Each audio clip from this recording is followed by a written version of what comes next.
I want to talk about AI and how to integrate it into the healthcare workflow. And I also want to show some examples. So I will start with the motivation, then talking a little bit about technology, and then finishing off with some actual AI in action in the clinic.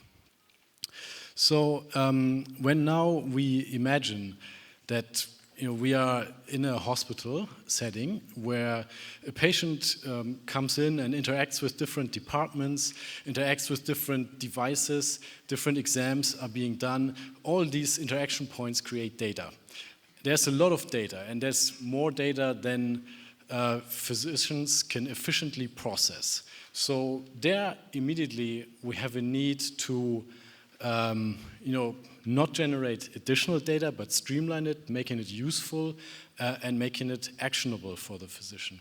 And we believe that AI can help us turn these large amounts of data into actionable insights, and in the end support the clinicians with their work and support the patients in their diagnosis and in the treatments they receive.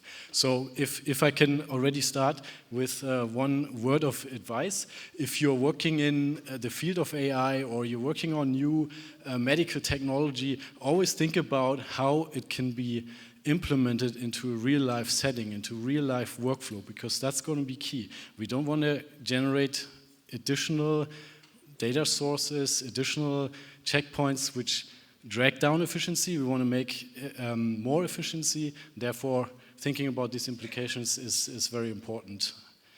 So at Philips, how do we address this, and what's our angle at it? And we say we need, first of all, an end-to-end solution. And what does it mean?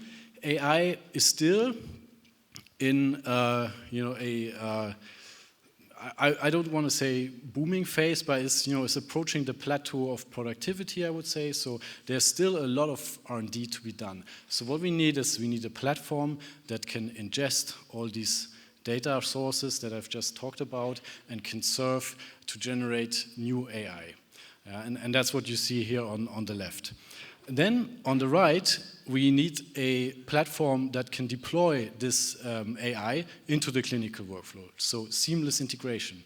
And that's the key point of my talk today, and I believe that this is really key. In between, of course, we have a step of validation, which in Europe is the CE label, or in the US is the FDA approval, which is, of course, necessary in a medical device setting. So talking about deploying into the clinical workflow and talking a little bit about technology is, first of all, to understand what are your data sources, what are the formats these data sources communicate with each other, and that's what you see here on the left is the ingestion part of a platform. This platform is deployed into a hospital. It's on-premise, so no cloud. All the data that goes in remains at the hospital and under full control of the physicians. And what you then need is some orchestration. So workflow orchestration, data management, as well as launching suitable and particular AI applications. And then, of course, the results have to go back into the clinical workflows. So what are some challenges? And I just want to pick out some examples of where this can be applied. There's patient scheduling, which one wouldn't think is an issue, but data shows that a high percentage of scheduled exams doesn't happen because patients don't show up. If you have intelligent algorithms that can predict which patient is more likely to not show up, you can give them a call the day before and they will show up. This will greatly increase efficiency of healthcare operations and in the end make sure taxpayers' money is used for the right purpose. Another example, going now further through this patient journey through a hospital is the generation in the imaging department. So now we're in the radiology department, images are taken, and it can happen that these images are inconsistent. Patients with the indication for, let's say, a spinal MRI might get a scan that takes 30 minutes, and others might get a scan that takes 1 hour, and that's non-standardized and therefore also increasing a lot of costs downstream. So we can standardize this when we apply the right AI into the workflow. My next example is enhanced image reading. And here I want to go a little bit more into the details. So standard reading in a radiology environment works in a way that an image is generated, and here you can see an MRI of a prostate. And then this image is read by a radiologist in a workstation. With an AI platform deployed inside the hospital, this image will also run through the AI platform, through the workflow engine, through the AI engine, and an augmented image will be generated.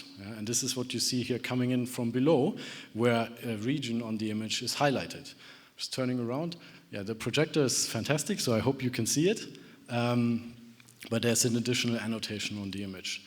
So I'm going to show more examples, because what this actually means is that now, once you have such a platform in your hospital, you can have multiple AI algorithms from different vendors, from academics, from startups, from basically anyone. And that's why at Philips we're driving the marketplace concept, where we are open to third parties. And I want to show some examples from our partners here. So this is, for example, now an AI that works on chest X-ray images. So it's a standard X-ray machine. An image is taken, and in the background, the image runs through the platform, as I've just shown, and is annotated by the AI. And you can appreciate that now you're the radiologist, you come to your workstation, you want to read this image, and you see two images. You see the original one here shown on the left, and you see the annotated one shown on the right. And there you have some suggestions, what could be in these images. You see where this disease might be. And you can imagine that you'd be much more efficient reading in such an environment. And there's a long list of abnormalities that can be detected on these type of images. So as a next example, similar example, so now this is a knee X-ray where a report is automatically generated, which analyzes this image and classifies the disease according to standardized categories. It even does very accurate and measurements of the gap between the different bones.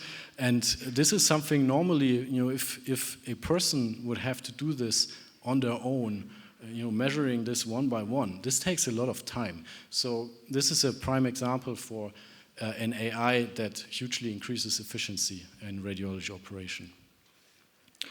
Last but not least, I want to show an example which is from CT.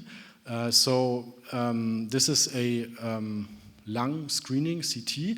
This is very common now in the US. There was a study showing that if you smoked more than 35 pack years, a screening CT can be beneficial for long-term outcome, and that's why these screening CTs are done. And what this AI does, it can detect very small cancer nodules in lung images and highlight these, and now the radiologist goes to their workstation in the evening when they read all the images, and they see the annotated image from the AI on the left, where the lesion is clearly highlighted and pointed out, and on the right where they see the original image, and they can check whether what they see there proposed by the AI is actually correct in their view.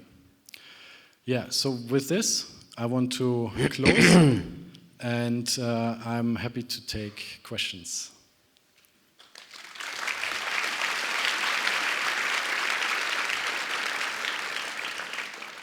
So thank you very much, Dr. Voigt. I will ask some questions because I was very impressed about these new technologies.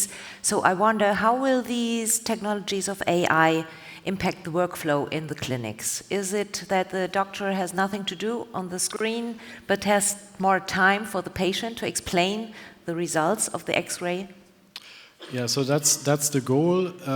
Of course, the doctor has to make the decision in the end of, in this case, which kind of pathology is visible in the image. But they can get some assistance, and they can get information provided to them in a fully integrated way. So, as I said initially, the key point really here is to not introduce an additional workstation, an additional step of work for the doctor, who are extremely busy. So these people are very busy. So you have to make life easier for them, that they can focus on really on the patient interaction and talking to the patient and the things that really matter. Mm-hmm. And what do you expect in which field? You showed several examples. What will be the first be implemented into the daily routine? I believe so. Radiology is certainly a discipline where already the input data, so to say, is digital. So there we will see this very soon, and I think next year already most of the top-notch hospitals globally will be working with some kind of AI supporting their radiology departments. So the top-notch hospitals already, I suppose the Charité is among them? I guess so, yeah. And what do you think, do the doctors like to rely on computers to tell them the diagnosis? I don't think that the computer will tell them the diagnosis. I think historically speaking, there are several revolutions now staying in radiology. There was the introduction of digital picture archiving, so PACS, which now is common sense, but it wasn't 20, 30 years ago. So that was one step, and this is going to be another step where computer-aided mechanisms and means will support doctors, and they will get used to it, but they will still have to be able to do it without. Okay, so thank you very much for this inspiring talk. Thank you.